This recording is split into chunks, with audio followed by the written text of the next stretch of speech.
Hey everyone, welcome to the first ever episode of the Bishop Verot Show. My name is Brad Negulescu, and we are super excited to have our first guest on today, our very own Principal, Mrs. Suzie O'Grady. Mrs. O'Grady, thank you so much for coming on to the podcast. Thank you, Brad. The Verot Show, my pleasure.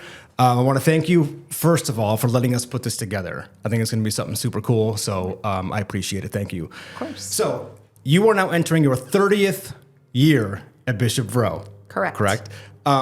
You've pretty much done everything there is to do at Bishop Verot. So can you kind of walk us through all the things you've done since you started back in 1996? Sure. Yeah, so I started in 1996, straight out of college. I graduated from USF in May of 96, and then I interviewed for my job here, I think, like 2 weeks later. Okay. So literally straight out of college, I came to Bishop Verot. And I started out teaching sophomore level English and world history. So I actually had some sophomores twice a day, which if anybody knows anything about sophomores, whew. Yeah, not easy. Did you like teaching English better or social studies better? You know, it's really interesting because my degree is actually in English. Okay. But I grew to love history. And so... Oh, it's the best. Yeah. History was probably my second least favorite subject in high school behind chemistry, but I didn't like it because I don't know, just the way my teachers were. Bingo. And so I was determined that I was not going to teach it the same way. And so I really approached it from the story side of things. Yep, and that's all it is. And I just grew to love it. And so after a couple years of English and history, the administration at that time came to me and asked me if I would be willing to do AP European history. And which was your favorite class? My favorite class to teach. Okay. Yeah, I taught that for I think 11 years. What was it about it you liked so much? Just I think it goes back to what I just said, the stories of the history, but also the kids that I had in the class too. I was really fortunate. I taught world history honors to freshmen, and then I had a lot of those kids again as sophomores, so I was able to develop such great relationships with them, and. But just the stories. I mean, some of those European history stories were pretty wild.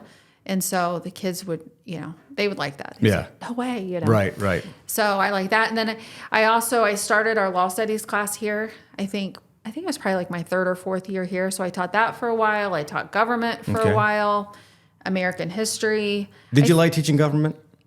I did. It's I always tell kids, I used to teach it too, that is the most important class you'll take in high school because it doesn't matter where you go in life, you'll need to know that information about our government. Yeah. I love teaching gov. I think it's a great class. Yeah. I had a principal meeting a couple weeks ago, and one of the questions and one of our icebreakers was, what's the best compliment you've ever gotten?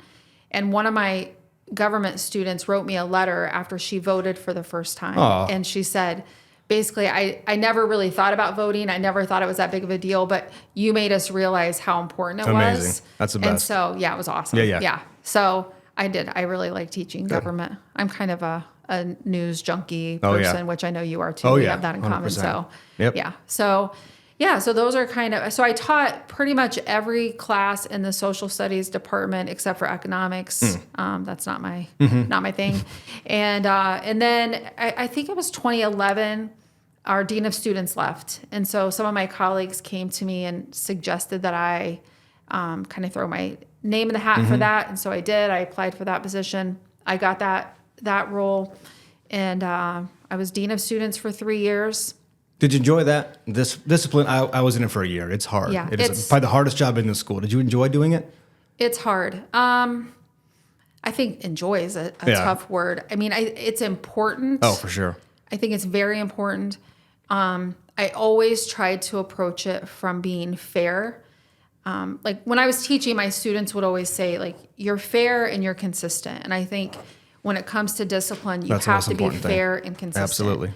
And so I did. It was tough, though. I mean, there are times where you have to make really tough decisions in discipline. So that was hard. Yeah. So I wasn't necessarily sad when I got moved to curriculum. So I moved to curriculum, and I did that role for a couple years. And then my mentor, Bill Stayskull, retired, and he had the role of assistant principal for administration. So I moved into that role. And then in 2019, under kind of unusual circumstances, but midway through the first semester, I moved into the role of interim principal which I was in that role for about a little over a year, I think, and then finally principal. Awesome. Well, you've been a principal. This is your 6th year, correct? Yes. And Bishop Verot just won the News Press's Best Private High School in Fort Myers. So congratulations on that. That's amazing. Thank you. We've earned it, I think. What do you think what sets Bishop Verot apart from not just private schools, but all schools in Lee County? What makes us better? Sure. So I think it's easy. I think we are the whole package, just to be honest with you. Parents have different reasons for sending their kids to different schools. Obviously, when you look at our mission, faith is first and foremost. Yep. And but we're not the only school that has a faith background. But I think you couple that with excellent academics, outstanding athletics, and a podcast. A podcast, of course. Our teaching staff. I think. Yeah. Our retreat program. I think just all of the different things that we do, I think it's not just one thing that sets us apart. I think it's the whole package. Absolutely. Yeah. So you've been in education now, like we said, since 1996, which we've talked before, and that seems like forever ago, but also like yesterday at the same time. Yep. But the world has changed since 1996, and so has education. So what, in your opinion, as an educator who's seen it all, done it all in 30 years, what's been the biggest change that you have seen in education since you started teaching 30 years ago? Yeah, I would say definitely technology is the easiest thing. I mean, when I started teaching in 96, teachers, we didn't even have computers in our classroom. We literally had the little book where you had to write the grades down in the little boxes and calculate grades on calculators. So we didn't even have computers. So the students definitely didn't. Yep. We had. Was there a computer room where you could take them to go use them, or yes, on campus? Okay. Yeah, we did have a computer lab that you could take the kids to, and then we had in our teachers' lounge we had 2 computers that the teachers could use if they wanted to search something on the internet. So yeah, that was about. Honestly, that was about the extent. Yeah. And of course now our kids have iPads. But also I think the way kids learn is very different. You used to be able to honestly stand up and kind of stand and deliver for 45 minutes. So is that generally what it was? You direct instruction, lecture for the most part back then, using an overhead projector or something like that? Or how did you teach prior to? Yeah, I would say it was probably a lot of that across the board. For me personally, I always like to do projects just because I'm, kind of a creative person in that way. So I would try to do that. But I think now you have to do those different things. Yep. Kids are just wired differently. Yep. There's a lot more focus on collaboration anymore. And that is how the real world works. You think about even those of us who work here at Verot, none of us work in isolation. We all work together. We collaborate all the time. Yep. And so it's really just preparing the kids for that. So the technology, the way teachers teach, I think, is very different. The way students learn is very different. And then also, I think, we focus a lot more on things like mental health that emotions. Honestly were never even on the radar. I would say when I first started teaching, you didn't really think about those things. Right. And you do a lot more than you used to. Very interesting. So this is your 6th year as principal. And my first year at Verot was your first year. Well, going into your 2nd year, I guess, interim principal, right? Correct. And for me, Bishop Verot is a different place now than it was then. Now, it was a COVID year, so things were just different and crazy. Right. But the school has grown so much under your leadership. What are some things you're most proud of that you have seen change that you've accomplished so far as principal? Right. So when I came in as principal, yes, it was a very unusual time. Yeah. And then we went right into COVID, which is, as everyone knows, is just probably like the weirdest thing ever. But we've really put an emphasis on faith, I think, in recent years. And not that we haven't always, but again, you go back to when I first started and we had the oblate priest here, and that their presence was here every day. It was a constant reminder of our Catholic faith. We have to be a little more intentional about that now.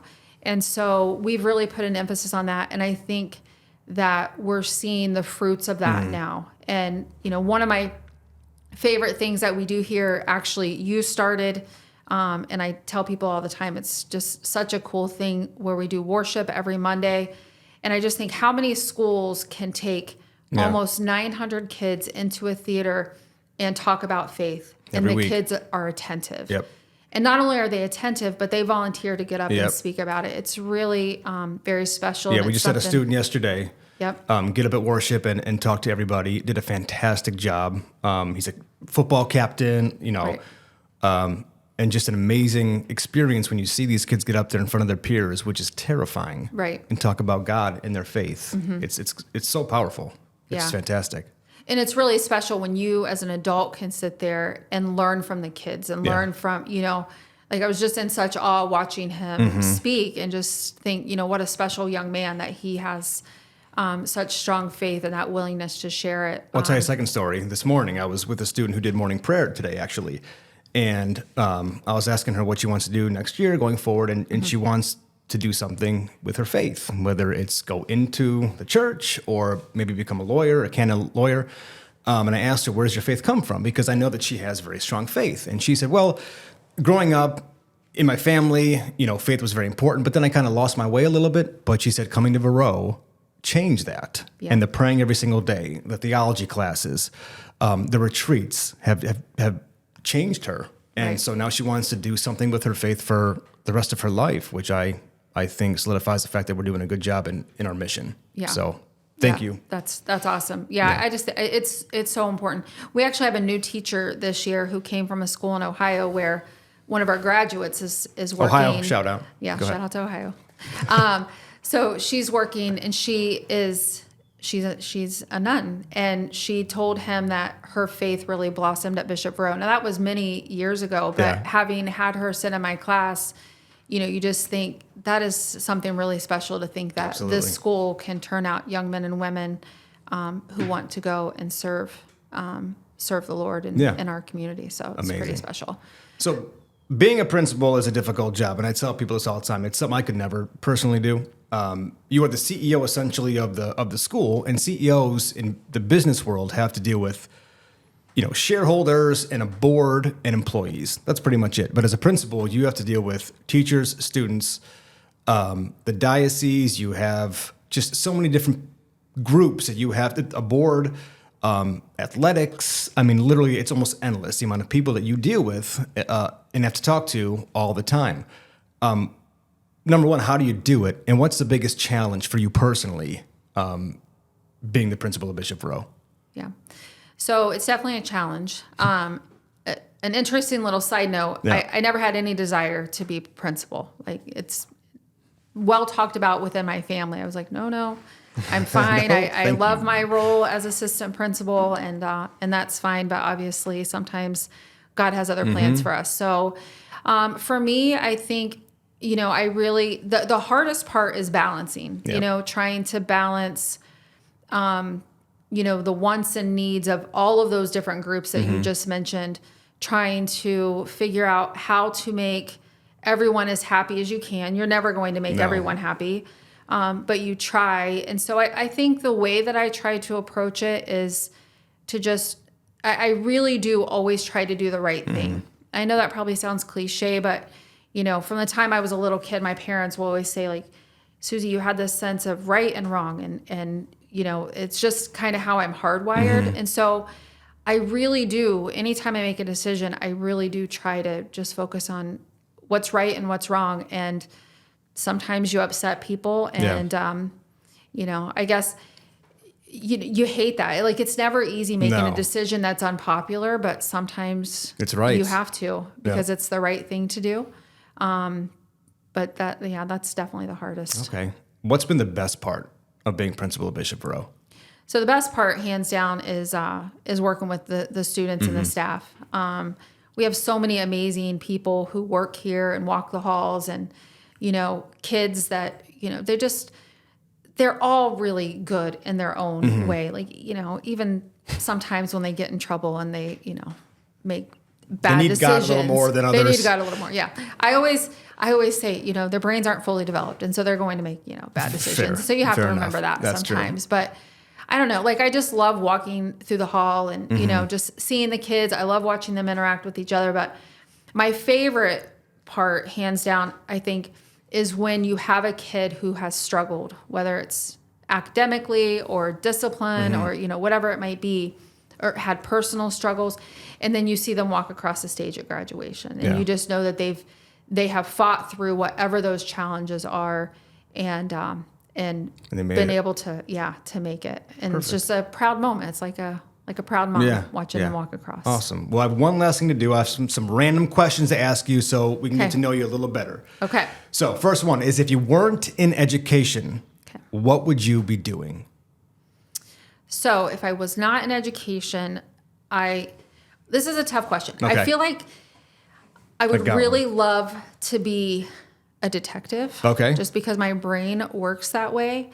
But I would be afraid to be a regular police officer. Why is that? Because I don't want somebody to shoot me. Fair enough. Okay, that's a good reason to be scared. Fair enough. So I love the detective side of things, but I also know that you have to do all that other stuff first. Okay. So that's kind of a tough one. Okay. So maybe law enforcement, though, something maybe along those lines? Yes. Okay. Yeah, I've always had an interest in that. And actually, a little known fact, I left Verot for a short time back in, I think it was like 2003, to pursue a job. I went and worked for the Charlotte County Sheriff's Office for a little while because I thought I wanted to go, sort of that route. And I went and I was my title was forensic interviewer. And I interviewed kids who were victims of crimes, witnesses to crimes. And I realized then that my heart is more with kids in this kind of setting. Okay. So that couldn't have been easy to deal with. Yeah, that was tough. So so I don't know. So at this point, and thankfully, God gave me a path back to Verot. So I feel like this is just where I'm supposed to be. Amazing. And so, very cool. Yeah. Question 2. Yeah. Favorite movie or movies? Oh. You have a top 3? Well, I love Christmas movies. Okay. So like Hallmark Christmas movies or like classic Christmas movies? Both. Okay. Both. Of course. I love Christmas. So I love Christmas Vacation. I love Elf. Okay. But then I also love It's a Wonderful Life. Fantastic. And White Christmas. So, I love them all. I love all those Christmas movies. Non-Christmas movies. That's a tough one. Probably Top Gun. Really? I've only seen it one time. Have you seen the second one? Oh, yeah. No, see, I haven't even seen that. Yeah, that's a good one, too. Yeah, I'm lame. Okay. Now, I know the answer to this question, but I'm going to ask you anyways. Okay. Favorite place to visit? Favorite place to visit? Easily, Ireland. Yeah. Yep. You were just there over the summer for something very special. I was, yep. My husband and I celebrated our 25th wedding anniversary. We renewed our vows at Waterford Castle. Of course. All of our kids were there. It was really, really an incredible experience. But we've been to Ireland, I think, 5 or 6 times. And my dream would probably be to move there and raise sheep. Now, were you obviously Patrick's, your husband's O'Grady, he's Irish. Yeah. Are you Irish? No. Okay. No. Not at all. British. Really? Yeah. Okay, we won't go there. Next, favorite band or artist while you were in high school? Easy, The Doors. Interesting. So nothing from like your era? No. Okay. The Doors. I don't know why. Was you a big Jim Morrison fan? Oh, yeah. Really? Okay. Okay. I was, yeah. I know. The rebellious streak. That was, my little rebellion streak. Perfect. Last one. What do you enjoy doing outside of work? When you're away from Verot, away from all the craziness, what do you enjoy doing that kind of helps you to relax? Well, I love to travel. But obviously you can't always travel. So if I'm not traveling, this is going to sound so bad and so lazy, but I love to just sit on the couch with my dogs. Okay. With a blanket. It's just relaxing. I'm the same way. Yeah. With my cats. I know. Yeah. Same way. I have 3 dogs. Anybody who knows me well knows I was going to ask you what your favorite animal was, but that was a given because you have, what kind of dogs do you have? 2 pugs and 1 Frenchie. Do you prefer the French bulldogs or the pugs, or just it's a tie? The Frenchie is she's my girl. And what are their names? Phoebe is the French bulldog. Rocco, and Ginger. Ginger, my personal favorite. Yeah, Ginger's your favorite, yes. Fantastic. Well, I want to thank you so much for coming in. Of course. For the first ever episode of the Verot Show and being our guest. It was an honor. So thank you. Thank you. And we'll be back. Thank you so much. God bless.